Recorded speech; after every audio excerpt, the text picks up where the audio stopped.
Hello friend, good morning. कैसे हैं आप सभी लोग? आप सभी लोगों का स्वागत है मेरे यूट्यूब चैनल में। और आज है भैया दूज। तो मैं तो मेरा भाई तो यहाँ पे नहीं है और मैं भी नहीं वहाँ जा सकती क्योंकि काफ़ी दूर है। तो आप सभी लोगों को पहले तो भैया दूज की बहुत बहुत बधाई।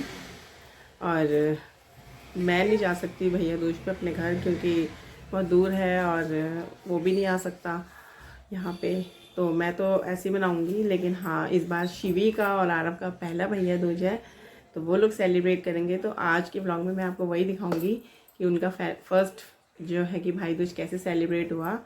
तो अभी शिवी रेडी हो चुकी है और आरव रेडी हो रहा है। आरव अभी नहा के आया है और रेडी हो रहा है। तब तक मैंने कहा चलो थोड़ा सा ब्लॉग स्टार्ट कर लिया जाए और फिर उसके बाद मैं आपको दिखाऊंगी कि कैसे हम लोगों ने भाई दूज सेलिब्रेट किया।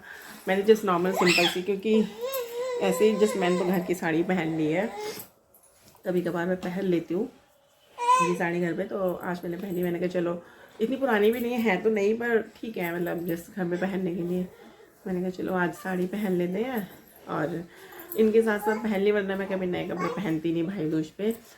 और सेलिब्रेट करेंगे तो मुझे भी थोड़ा सा अच्छा लगेगा। मैं तो अपना बस नारियल वगैरह निकाल के रख देती हूँ और नारियल उसे टीका करके और रख दूँगी। तो फिर जब भी मेरा भाई आएगा या मैं जाऊँगी तो मैं फिर उसे दे दूँगी। और आरव तैयार हो रहा है, बस आरव रेडी होते ही हम लोग जाएँ जो है कि पूजा की मैं तैयारियाँ कर लेती हूँ और फिर उसके बाद मैं आपसे मिलती हूँ जब हम लोग सेलिब्रेट करेंगे।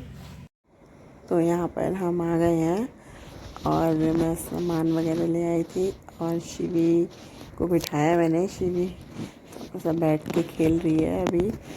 आरव भी आ गया है और आरव और मैं उससे कुछ मंगा रही थी सामान कि माचिस ले आओ। माचिस रह गई थी तो यहाँ पर मैं सब प्लेट में सामान निकाल के सगा रख रही थी कि कैसे करना है। फिर मैं अपने लिए भी करने लगी थी मुझे क्या करना है। तो मैं सबसे पहले अपना सामान निकाल के अलग कर रही थी और शिवी मतलब आरव और शिवी का सामान। तो यहाँ पर मैंने सारा सामान और सब गिफ्ट वगैरह जो शिवी को आरव देगा सब रखा हुआ था। तो मैं पहले अपने भाई के लिए रुमाल निकाल के रख रही थी। फिर मैंने उसी में ही नारियल और पहले मैंने नारियल रखा, फिर मैंने नारियल पे तिलक किया। उसके बाद मैंने चावल लगाए और यहाँ पर मैं खिलौने एज अ मीठा रख रही हूँ। उसके बाद मैंने अपना जितना भी सामान था उसमें हाथ जोड़ के प्रार्थना की। उसके बाद मैंने पॉलीथीन में करके रख दिया क्योंकि ये जब भी मैं जाऊंगी या मेरा भाई आएगा तो मैं उसको दूंगी, इसलिए मैंने वो अलग से बांध के रख लिए। उसके बाद शिवी और आरव के लिए प्लेट्स लगा रही थी, मैं मिठाई का डिब्बा खोल रही थी। तो यहाँ पर शिवी काफ़ी रोए जा रही थी और उसका मन था कि मतलब मैं उसको गोदी ले लूँ फटाफट। वो इसीलिए रो रही थी, बहुत ज़्यादा परेशान हो रही थी उसका, क्योंकि नहा धो के सोने का टाइम हो रहा था, इसी वजह से ज़्यादा वो क्रैंकी हो रही थी। तो यहाँ पर मैं सोच रही थी जल्दी से मैं उसको मतलब करा दूँ भाई दूज, वरना फिर वो सो जाएगी तो पता नहीं कब उठेगी। इसी वजह से अब यहाँ पर शिवी बहुत ज़्यादा ही रो रही थी तो मैं चली गई थी कुछ सामान लेने के लिए और यहाँ पे शिवी बहुत ज़्यादा रोई जा रही थी। तो आरव ने उसको मिठाई खिला दी। मुझे पता ही नहीं था, मैं तो जब बाद में वीडियो देख रही तब मुझे पता चला कि आरव ने शिवी को चुप कराने के लिए मिठाई खिलाई थी, तब वो चुप हुई थी, जबकि ये मिठाई पहले आरव को खानी थी। तो यहाँ पर फिर मैं आई तो मैं यहाँ पर बैठी तो मैंने सबसे पहले मैंने सोचा आरती के लिए पहले मैं जला लूँ दिया, लेकिन नहीं, फिर मेरे को याद आया कि नहीं, पहले तो यहाँ पे शिवी बहुत ज़्यादा रो रही थी। मैंने शिवी को गोद में लिया और उसके बाद मैंने उसका हाथ लगा लगा के सारी चीज़ें करी। पहले मैंने आरव के सिर पे रुमाल रखा, उसके बाद मैंने शिवी को सोचा टेबल पे बिठाऊं, तो शिवी को मैंने टेबल पे बिठाया।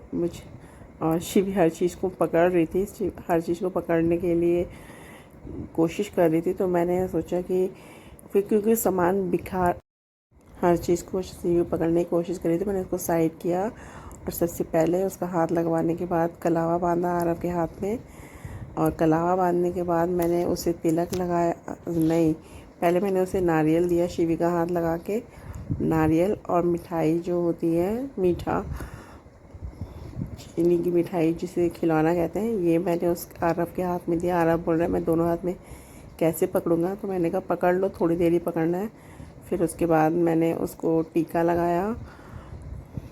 शिवी तो लगा नहीं सकती थी तो मैंने ही अपने हाथ से टीका लगाया, उसे चावल लगाए। उसके बाद मैंने दिया में कपूर रखा हुआ था उसको जलाया और उसकी आरती करी। आरव की आरती करने के बाद फिर उसको मिठाई खिलाई। शिवी के मैंने कोशिश करी कि शिवी खिला दे, लेकिन खिला ही नहीं पा रही थी। वो बार बार मैं उसको पकड़ाने की कोशिश कर रही थी, तो शिवी मुझे पता था कि लेके हाथ में फैला देगी, तो मैंने किसी तरह खुद पकड़ के उसे मिठाई खिलाई। और उसके बाद आरव ने बिल्कुल थोड़ी सी मिठाई खाई क्योंकि उसका मन नहीं था मीठा खाने का। उसने बोला बस बस मैं और नहीं खाऊँगा। फिर मैं थोड़ी सी शिवी को खिलाई। उसके बाद आरव ने अपना सारा सामान प्लेट में निकाला और आरव को बहुत ज़्यादा एक्साइटमेंट थी कि वो जल्दी से शिवी का गिफ्ट उसको दे। तो मैंने कहा ठीक है, एक काम करो, शिवी बैठेगी उसके बाद शिवी को गिफ्ट देना। तो शिवी बैठ गई यहाँ पर और आरव ने उसको गिफ्ट दिया। तो शिवी कितनी एक्साइटमेंट से गिफ्ट देख रही है और शिवी ने फटाफट पैसे पकड़े। आरव ने शिवी को गिफ्ट दिया और 500 रुपीज़ का एक नोट दिया। तो मैंने कहा शिवी तुम भैया को पानी पिलाना तो भूल गई। तो शिवी ने फिर आरव को पानी पिलाया। और फिर यहाँ पर आरव बोल रहा है माँ पहले शिवी से गिफ्ट तो खुलवाओ। मैंने कहा अच्छा ठीक है, गिफ्ट खुलवा देते हैं। तो यहाँ पर शिवी गिफ्ट खोलने की कोशिश कर रही है पर उससे तो खुलने से रहा, इसलिए मैंने हाथ लगाया और शिवी ने खोला। आरव बोल रहा है मम्मा शिवी से खुलवाओ। मैंने कहा वो नहीं खोल पाएगी। तो फिर मैंने अपने हाथ से खोला। अब शिवी से हाथ लगवा के उसका जो बॉक्स है गिफ्ट का वो खोल रहे हैं। तो उसमें सबसे पहले निकली है डॉल। ये डॉल आरव को खुद, उससे ज़्यादा तो आरव को खुद खेलने में देखने में एक्साइटमेंट हो रहा था। उसके बाद यहाँ पर एक ड्रेस है जिसमें एक फ़्रॉक है और फ्रॉक के साथ इसमें फ़्रॉक के ऊपर एक कोट टाइप, मतलब कोट टाइप सा है, छोटा सा शॉर्ट कोट है और उसके ऊपर के साथ एक ब्लू कलर की पजामी है, लेगिंग्स सी।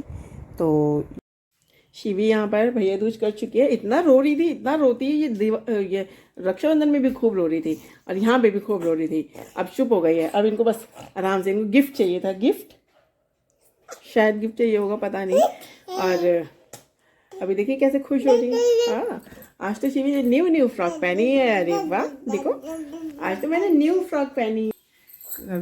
मतलब अभी तो सारी पूजा वगैरह हो गई है और अभी तो 3 बज रहे हैं, 3:15 और शिवी सो रही है। मैंने उसके कपड़े चेंज कर दिए थे, उसको जुकाम हुआ है ना। उसको वैसे भी इस फ्रॉक में कंफर्टेबल तो लग नहीं रहा होगा, तो इसी वजह से मैंने चेंज कर दिया। और मैंने कुछ सामान वगैरह सही करना था तो वो सही कर लिया है।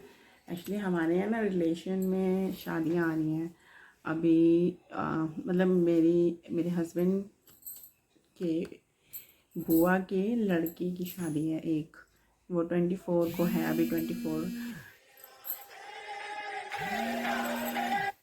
एक शादी है 24 को अभी इनकी बुआ के लड़के की, और दूसरी शादी है फिर शिवी का बर्थडे आ रहा है 1 दिसंबर को।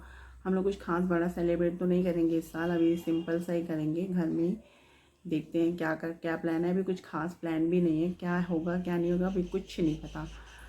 और दूसरा जो है कि शिवी का बर्थडे तो है ही स्पेशल, वही फर्स्ट ईयर की वैसे तो स्पेशल है, बट अभी कुछ मतलब सिंपल सा सेलिब्रेट करेंगे। सेलिब्रेशन घर पे ही होगा सिंपल सा। और उसके बाद सेकेंड शादी जो है वो 3rd को है। 3rd को भी इनके मतलब मेरे हस्बैंड के चाचा हैं, चाचा के लड़की की शादी है। तो लड़की की शादी तो वहाँ भी मोस्ट प्रोबेबली हमें जाना ही पड़ेगा, मुझे भी जाना पड़ेगा वहाँ पर। तो 3 दिसंबर को है वो शादी और वहाँ पे जाएंगे हम लोग। तो वहाँ पर भी जाना ही पड़ेगा जहाँ तक है मुझे भी।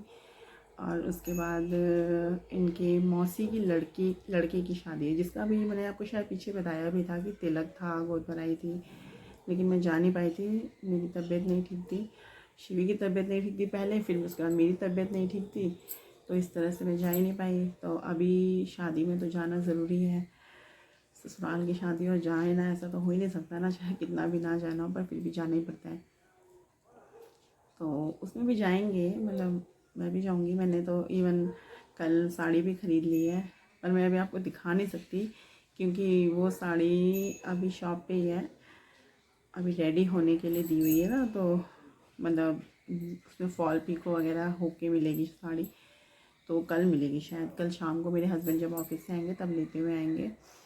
और तो उसे भी रेडी करा, मतलब उसका ब्लाउज़ वगैरह भी देना है, अभी मुझे टेलर पे देना होगा, उसकी बैंगल्स खरीदनी होंगी, सब तैयारियां। वैसे तो 7 दिसंबर को है, फिर तो काफ़ी टाइम है, पर ये है कि ब्लाउज़ वगैरह मैं रेडी करवा के रख लूँगी। और साड़ी अपना रेडी रहती है ना, तो फिर ये टेंशन रहती है कि अरे वो काम बाकी है, वो काम एक काम ही होता है, पेंडिंग है। अपना रेडी रहती थी, जब मन करा तब पहन के चले गए, अब उसमें तो ज़रूरी है ही।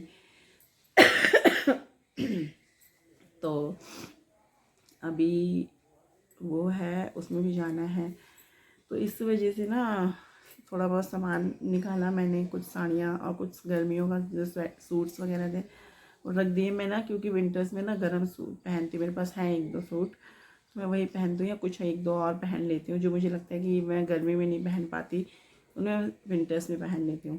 तो इस वजह से वो सूट रखे हुए हैं, मैं उन्हीं को निकाल के मतलब रख रही थी, जो सर्दी गर्मी वाले सूट हैं उन्हें मैं पैक करके रख रही थी, वही सब कर रही थी। और रज़ाई निकालनी थी, रज़ाई इस बार क्या है, हमें ड्राई क्लीन करवानी है काफ़ी, क्योंकि हमने 3-4 साल हो गए जब से ख़रीदी, तब से हमने उसे ना ड्राई क्लीन नहीं करवाया। हर साल ज़रूरत नहीं पड़ती, इतनी गंदी होती नहीं थी, लेकिन अब की लग रहा है कि हाँ उसे बिना वॉश किए ना मतलब यूज़ करने का मन ही नहीं है, तो इस वजह से हमने निकाल के, वरना मैं वैसे भी धूप लगा ही लेती हूँ, लेकिन अब की नहीं करी है। अभी उसे ड्राई क्लीन के लिए भेजेंगे, बात करी थी, एक इधर ड्राई क्लीन वाला है, वो बोल रहा था कि वो खुद आएगा तो देख के जाएगा, तो वही सब निकाल के रख रही थी। और अभी करते करते इतना टाइम हो गया, कुछ ना भी करो ना सर्दियों में तब भी इतना टाइम हो जाता है। अभी तो कुछ कपड़े उठा के रखे हैं, सूख गए थे, कुछ नहीं सूखे हैं अभी, तो मैं शाम को उठाऊँगी। अभी थोड़ा झाड़ू वगैरह लगानी है घर में, बच्चे रहते हैं तो घर भी फैलता है, और इसलिए काम भी पड़ते ही रहते हैं, कुछ ना कुछ लगा ही रहता है, तो वही सब क्लीन करूँगी अभी। और शिवी सो रही है, तब तक फटाफट काम कर लूँ। थोड़ा सा मन था कि लेटूँगी, देखते हैं झाड़ू वगैरह लगाने के बाद थोड़ा टाइम मिलेगा तो आधा घंटा लेटने का मन करेगा तो लेट जाऊँगी।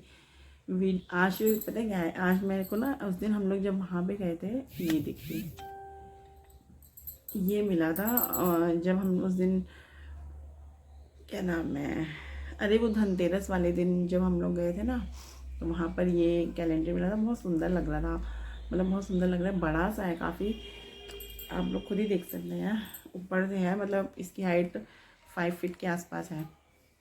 तो मैंने इसको वो जब हमने बैंगल्स, वो शिवी के लिए बैंगल लिए थे, जो कंगन लिए थे चांदी वाले, तो उसके साथ ये मिला था गिफ्ट, एज अ गिफ्ट। और एक मिठाई का डिब्बा मिला था आधा किलो का, वो सोन पापड़ी का डिब्बा मिला था, तो ये 2 चीज़ें मिली थी। और एक की रिंग मिला था चाबी में यूज़ करने वाला।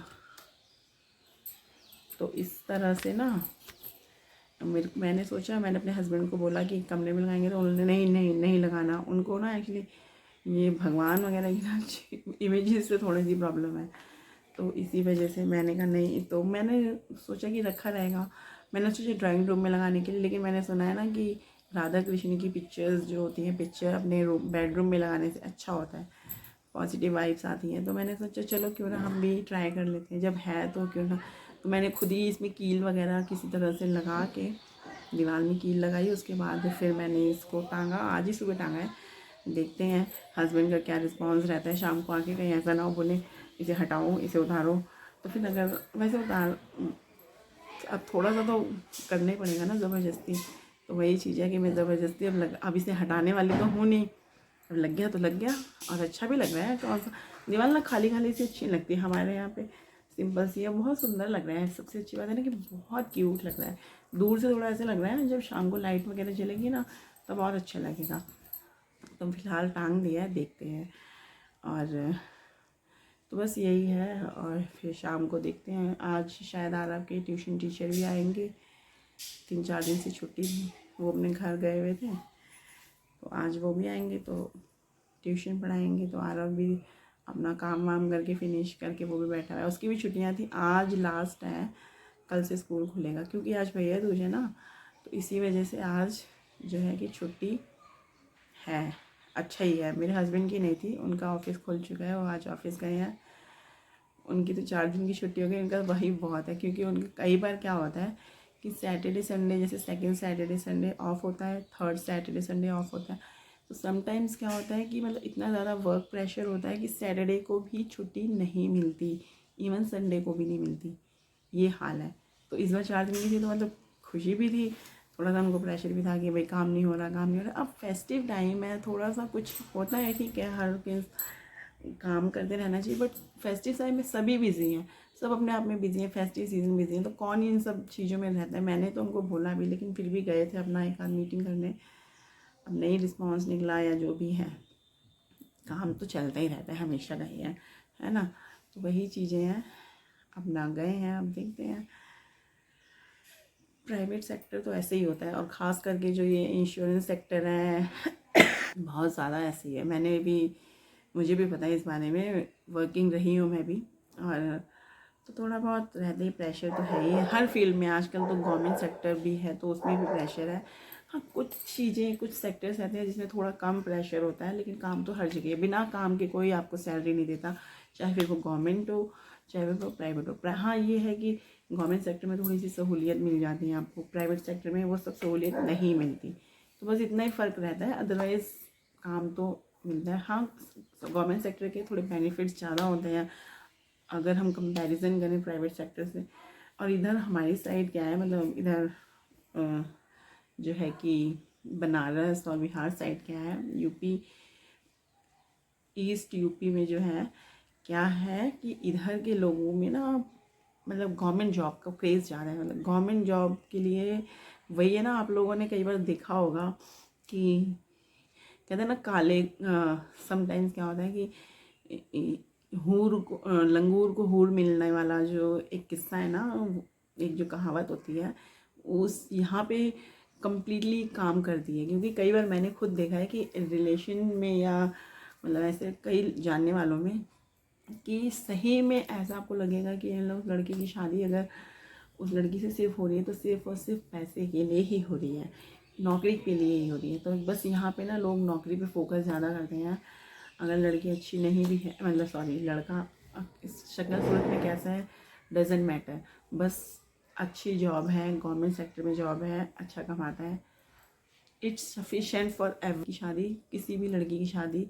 हर गरीब से गरीब इंसान भी ना अपना मतलब इतना ज़्यादा पैसा जोड़ता है, इतना ज़्यादा पैसा करता है सिर्फ गवर्नमेंट सेक्टर। मेरे को ये समझ नहीं आता कि अगर आप गवर्नमेंट सेक्टर में हो तो आप पैसा किस चीज़ के लिए ले रहे हो। अगर आप अच्छा कमा रहे हो, अच्छा कर रहे हो, तो आपको पैसों की तो ज़रूरत होनी नहीं चाहिए ना। फिर आप मतलब उसके बाद भी आप इतनी ज़्यादा दहेज ले रहे हो, आपको लोग दहेज दे रहे हैं और लोग खुशी से दे रहे हैं कि हमें भाई हमारी लड़की को गवर्नमेंट सेक्टर वाला आदमी मिल रहा है। तो कहीं ना वो प्रथा जो है ना वो यहाँ पे तो कहती है, वो यहाँ पे लोग खुशी खुशी देते हैं और लोग खुशी खुशी लेते हैं, खुशी खुशी मांग रहे हैं, और सब कुछ नॉर्मल है, मतलब कहीं कोई नहीं है। पर कहीं ना कहीं ये चीज़ें हमारे सोसाइटी को, हमारे समाज को बहुत जगह पे इफ़ेक्ट भी करती हैं। मैं ये नहीं कहती, हालांकि मेरी शादी में कोई दहेज वहेज नहीं दिया गया, बल्कि इवन मेरी शादी में तो ऐसा हुआ था कि लोगों ने ना, मतलब हमने तो दहेज दिया ही नहीं, हमारे पास हमने साफ साफ बोला था कि हमारा इतना जो बजट है शादी का इतना है, हम इससे ज़्यादा नहीं खर्च कर पाएंगे, हमारे पास है नहीं। सीधी सी बात है, मेरे पापा कोई बहुत ज़्यादा अमीर या मैं बहुत अमीर फैमिली से नहीं हूँ, मैं एक नॉर्मल मिडिल क्लास फैमिली से हूँ, लोअर मिडिल क्लास कह लीजिए। तो उसमें से हमारी शादी जिस सिचुएशन में हुई है, जिस तरह से हुई, उस हिसाब से हम पहले ही बोल के चल रहे थे कि हम इतना दहेज नहीं दे पाएंगे। और वैसे भी मेरे हस्बैंड गवर्नमेंट सेक्टर में नहीं थे तो इनकी कोई खास डिमांड भी नहीं थी। लेकिन यही है ना कि कहीं ना कहीं वो चीज़ें ना, पता है, यहाँ पे लोगों के मुंह से या बातों में ना कहीं आ जाती हैं। मतलब मुझे भी कई बार ऐसे फील होता है या हुआ है कि मतलब हम लोगों ने दहेज नहीं दिया तो कहीं ना कहीं हमारे लोगों की सोच या मेंटलिटी हमारे फैमिली को लेके या मुझे लेके थोड़ा सा अलग है। बट ठीक है, मेरे हस्बैंड इस चीज़ को नहीं कहते, वो मजाक में, भले मुझे पता है कि मजाक में वो कई बार कह देते हैं कि लोगों को तो दहेज मिल जाता है, लोगों को दहेज मिल जाता है, सबको ऐसा ससुराल है, हमें भी ऐसा करना चाहिए था। मैंने कहा तो कर लेते, किसी ने बोला था। तो वही वाली चीज़ें हो जाती हैं कि ठीक है, उनकी जब सोच ऐसी, उन्होंने नहीं लिया और नहीं इनको वो है, तो किस्मत की बात होती है सबकी। और पर हाँ, इतना पढ़ने लिखने के बाद और अगर आपकी इतनी अच्छी नौकरी है, आप खुद वेल सेटल्ड हो, तो अब क्यों किसी के ऊपर इतना बोझ। कहीं ना कहीं कोई भी इंसान अगर जोड़ रहा है या कमा रहा है या कैसे भी कर रहा है, तो वो तो एक तरीके से ना उसके लिए तो प्रेशर ही है ना। ठीक है, यहाँ पे सबके पास पैसा है, या हर किसी के पास तो नहीं होता ना, बहुत से लोग एडजस्ट करते हैं, बहुत से लोग मतलब कैसे ना कैसे करके शादी करना एक बहुत बड़ी जिम्मेदारी होती है, उसके बावजूद भी लोग ऐसे मांग रहे हैं, दे रहे हैं। ठीक है, जो चल रहा है चल रहा है, अब क्या कर सकते हैं। हर चीज़ के खिलाफ हम नहीं बोल सकते ना, हमारी कौन सुनेगा। वी आर जस्ट, जब तक कहते हैं ना सब लोग एक साथ मिलके ना करें, तब तक कुछ नहीं बदल सकता और कभी बदलेगा भी नहीं। हमारा इंडियन कल्चर इतना ज़्यादा जो है ना कि यहाँ पे लोग इतने ज़्यादा सोचने वाले हैं कि मतलब पुरानी प्रथाओं को, रीति रिवाजों को ना कहीं एक चीज़ों से मिला के चल रहे हैं कि मतलब नहीं ये चीज़ें गलत नहीं है, नहीं ये चीज़ें सही हैं, या हो रही हैं, ये हो रही हैं, ये ज़रूरी है, मतलब ये सब चीज़ें सोच के चलते हैं। नहीं मिलता है तो लोग कहते हैं कि क्यों नहीं मिला। मतलब मुझे यहाँ का कल्चर ना समझ ही नहीं आता। हालांकि मेरी शादी यहाँ पे हुई है, मैं यहाँ रह रही हूँ, बट ठीक है, मैं ये नहीं कहती कि गलत है। सबका अपना अपना कल्चर है, सब जगह अपने अपने रिवाज हैं, प्रथाएं हैं, ठीक है। बट कहीं ना कहीं ये चीज़ें तो एक नॉर्मल फैमिली के लिए, गरीब फैमिली के लिए थोड़ा सा प्रेशराइज्ड है ना, बस वही चीज़ है। उसी चीज़ को मैं थोड़ा सा सोचती हूँ, टाइम रहेगा क्या, कैसा रहेगा। तो चलिए, तो अभी मैं फ़िलहाल आपसे बहुत देर तक बात हो गई आज, और मैं आपसे, अभी मेरे को सफाई करनी है, मैं सफाई